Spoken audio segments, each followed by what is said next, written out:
News, आवाज महाराष्ट्राचा। Social मीडियाच्या आहारी गेलेल्या पिढीवर देखावा। गणेशोत्सवाच्या निमित्ताने शिवराज प्रतिष्ठानचे संस्थापक अध्यक्ष रोमी संधू यांच्या वतीनं सध्याच्या स्थितीला मुले-मुली सोशल मीडियाच्या आहारी कशा प्रकारे गेले आहेत यावर देखावा सादर करण्यात आला। या देखाव्यातून मुलांचे शिक्षण, सामाजिक आयुष्य, कौटुंबिक नातेसंबंध यावर सोशल मीडियाच्या अतिरेकी वापराचा होणारा परिणाम प्रभावीपणे मांडण्यात आला। प्रेक्षकांनी हा उपक्रम कौतुकास्पद ठरवत सोशल मीडियाचा वापर मर्यादित ठेवा असा संदेश आत्मसात करण्याचे आवाहन केले।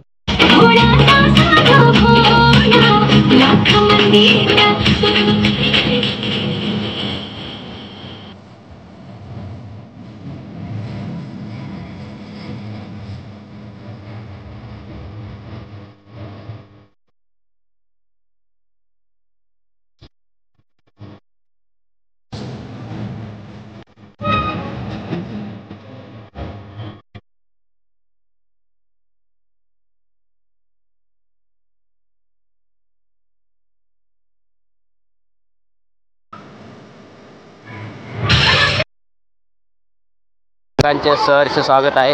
खरं तर आपण बघतो की पिंपरी चिंचवड शहरामध्ये गणेशोत्सव हा मोठ्या उत्साहात साजरा होत असतो। त्याचबरोबर आपण जर बघितलं तर पिंपरी चिंचवड शहरामध्ये अनेक देखावे जे आहेत ते सादरीकरण केलं जातं। मात्र शिवराज प्रतिष्ठान यांच्या वतीने आज जर आपण बघितलं तर ज्या सोशल मीडियाचे जे काही गैरफायदे आहेत, सोशल मीडियाचे कसे मुलं आहारी जातात याचा देखावा जो आहे तो या ठिकाणी लावलेला आपल्याला पाहायला मिळतो। आणि एक देखावा जर आपण बघितलं तर छोटे छोटे मुले असतील, काही जवान मुलं असतील, ते सोशल मीडियाच्या कसे आहारी गेलेले आहेत हा जिवंत देखावा जो आहे तो या ठिकाणी दाखवल्याचा आपल्याला पाहायला मिळतं आहे। आणि आपल्यासोबत संस्थापक अध्यक्ष रोमी संधू आहेत, त्यांच्याशी आपण बातचीत करणार आहोत। खरं तर काय सांगाल एकंदरीत आपण देखावा जो घेतलेला आहे सोशल मीडियाचे परिणाम, तर एकंदरीत ही संकल्पना तुमच्या डोक्यात कशी आली? माझ्या डोक्यात असं कल्पना आली की आता ते सोशल मीडियाचे ते मायाजाल आम्ही ते कार्यक्रम केला आहे। लोकांनी काय तर याचं ते बघून आमच्याकडनं काय तर लोकांनी शिकावा, आपल्या पोरींना मोबाईलचे जरा जे सवय लागली ते कमी व्हावी आणि याच्याने माणसं बिघडायला लागले, सुधारा नाही लागले। चांगले कामं कमी होते, वाईट कामं जास्त व्हायला लागले। जे आमची भावना अशी आहे, लोक समाज यांच्यामध्ये काय फरक पडायला पाहिजे। काही लोक तर असे पण आहे की मी असं बघितलं आमच्या कार्यक्रमामध्ये की 18 20 वर्षाची मुली लोक रडलेले, त्यांना कार्यक्रम आवडले, असं नाही की कार्यक्रम आवडला नाही। ते जेव्हा त्यांचा जेव्हा मृत्यूचा एक सीन ठेवला त्यांनी, तेव्हा लोक ॲक्च्युली रडतात। काय की एक मला वाटतं की आम्ही 100% यशस्वी नाही होणार, पण त्याच्यामध्ये 10% तर आम्ही नक्कीच पास होणार। काय सांगाल एकंदरीत या देखाव्याच्या संदर्भात? मंडळ दरवर्षी वेगवेगळ्या प्रकारचे उपक्रम राबवत असते।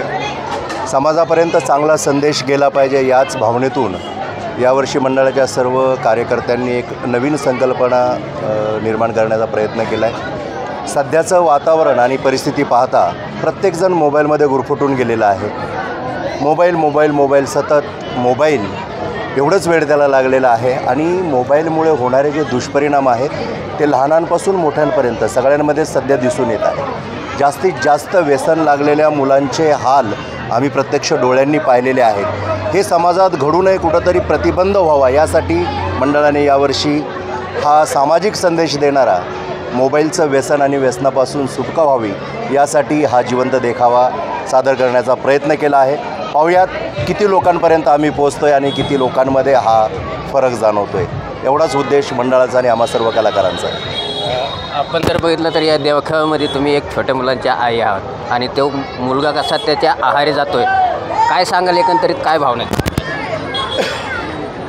तुम्ही लहान मुलांना मोबाईल वगैरे नाही दिला पाहिजे, ह्याच्यावरनं हे आमचा संदेश दाखवण्यात आलेला आहे। तुम्ही आता परिणाम बघतायच आहे, तर मुलांना ह्याच्यापासून दूर कसं ठेवता येईल हे बघा। आता तुम्ही आपण काही कलाकार आहेत त्यांच्याशी बातचीत करण्याचा आपण प्रयत्न करणार आहोत। एकंदरीत काय संदेश देण्याचे हा तुम्ही देखावा सादर करतायत आणि याचे परिणाम कसे येत आहेत आणि किती दिवसापासून तुम्ही याची तयारी करत आहात? नमस्कार, या ठिकाणी आपण हा जो सोशल मीडियाचे मायाजाळ हा देखावा जो घेतलेला आहे त्याचं कारण हे आहे की आत्ता बदलत्या काळाबरोबर बदलत्या विचारांबरोबर माणसामध्ये ज्या गोष्टी चालू आहेत, माणसांबरोबर ज्या गोष्टी चालू आहेत त्या गोष्टी या ठिकाणी या देखाव्याच्या माध्यमातून आम्ही मांडत आहोत. कारण मोबाईल हे एक असं यंत्र आहे की ज्यानं व्हिडिओच्या माध्यमातून, आवाजाच्या माध्यमातून प्रत्येकापर्यंत पोहोचवलेलं आहे. पण आत्ता परिस्थिती अशी आहे की लहान मुलांपासून मोठ्या माणसापर्यंत प्रत्येकजण आहारी गेलेला आहे. तर ज्या गोष्टीचा वापर आपल्याला कामासाठी करायचा आहे, एखादी गोष्ट सहजरित्या पार पाडण्यासाठी करायचा आहे, त्याच्या आहारी जाऊन काय त्याचा दुरुपयोग होतो हे आम्ही यातून दाखवलेलं आहे. ज्यामुळं बदनामी होते, जीव जातात, घराचं नुकसान होतं, परिवाराचं नुकसान होतं.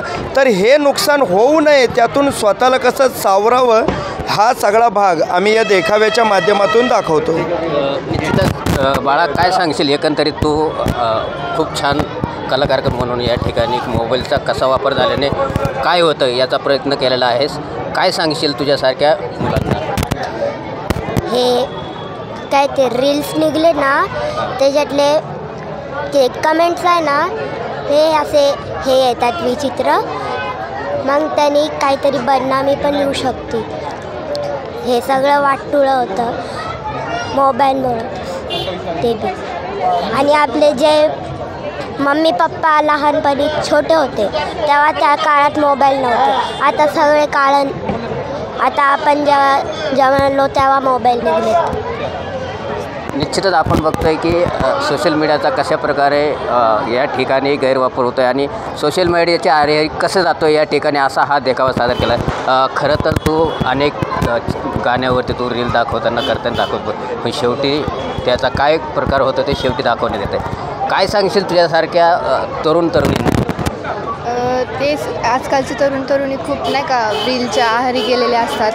वेळ लागलेला असतं त्यांना रील, म्हणजे नाही का कुठेही आपण गेलं की लोकांनी आपल्याला ओळखलं पाहिजे, ह्या नावाने असं ओळखलं पाहिजे म्हणून ते रीलच्या एकदम नाही का आहारी जाऊन रील्स बनवतात. म्हणजे कोणत्याही नाही का कपडे असो, आपले राहणीमान असो, ह्यांचा पण विचार करू लागतात. म्हणूनच मग ते असं कमेंट्स वगैरे वाचून पण नाही का कोणाला सहन होतो, कोणाला नाही होत. त्याच्यामुळेच शेवटी मग जीव वगैरे देतात. काय लांब राहिलं पाहिजे का काय? हेच की आपण जे आहे तेच नाही का, म्हणजे ज्याच्यामध्ये आहे तेच खुशी राहायला पाहिजे. म्हणजे नाही का आपण असंच केलं पाहिजे, दुसऱ्यांना फॉलो नाही केलं पाहिजे. म्हणजे रील्स वगैरे केलं पाहिजे पण खूप त्याच्या जास्त आहारी नाही झाला पाहिजे. निश्चितच आपण बघतो की या ठिकाणी अतिशय चांगला देखावा जो आहे तो या ठिकाणी केल्याचा आपल्याला पाहायला मिळतो. काय सांगशील एकंदरीत हा देखावा जो आहे तो खूप छान केलेला आहे. आज तू या देखावा बघत होतास, मंडळ हे प्रत्येक वर्षी काही ना काहीतरी वेगळा देखावा करत असतो. यावेळेस सोशल मीडियाच्या आहारी गेलेला कसा समाज आहे किंवा कसे मुलं आहेत तो दाखवण्याचा प्रयत्न केला. काय सांगते? कसं आहे हे रील जे काढतात हे काय मतलब एकदम गलत नाही. पण काय असतं ते टीनेजर्स आणि टॉडलर्स ज्यांना माहीत पडायला पाहिजे की काय आहे, आपण काय करते, आपण नाही का सही करते हैं कि अपन गलत कर रहे हैं, सही कर रहे हैं, उनको पता लगना चाहिए टीनेजर्स और टॉडलर्स को.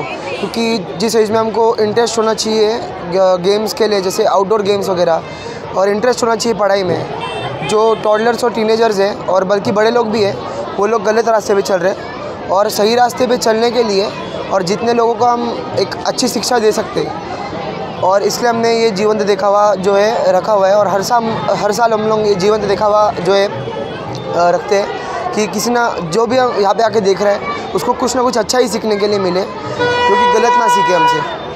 Thank you. जय हिंद, जय महाराष्ट्र. निश्चितच आपण बघतो की प्रत्येक वर्षी शिवराजे प्रतिष्ठान यांच्या वतीने देखावे जे आहेत ते सादर केले जातात. मात्र या वेळचा देखावा जो आहे तो सोशल मीडियाचे कसे मुले आहारी जातात याचा देखावा या ठिकाणी सादर केल्याचा आपल्याला पाहायला मिळत आहे. त्याचबरोबर की आपण रील करतायत ठीक आहे, रील करा, पण त्याचे परिणाम काय आहेत, त्याचे लाईक्स कमेंट कोणी केल्या तर शेवट काय होतो आहे हा शेवट या ठिकाणी आपल्याला दाखवल्याचा आपल्याला पाहायला मिळत आहे. महाराष्ट्र 18साठी देवा बालके, पिंपरी चिंचवड. पुणे तसेच पिंपरी चिंचवड आणि महाराष्ट्रातील महत्त्वाच्या आणि ताज्या बातम्या पाहण्यासाठी महाराष्ट्र 18 न्यूज चॅनलला यूट्यूबवर सबस्क्राईब करा आणि बेल आयकॉन प्रेस करा.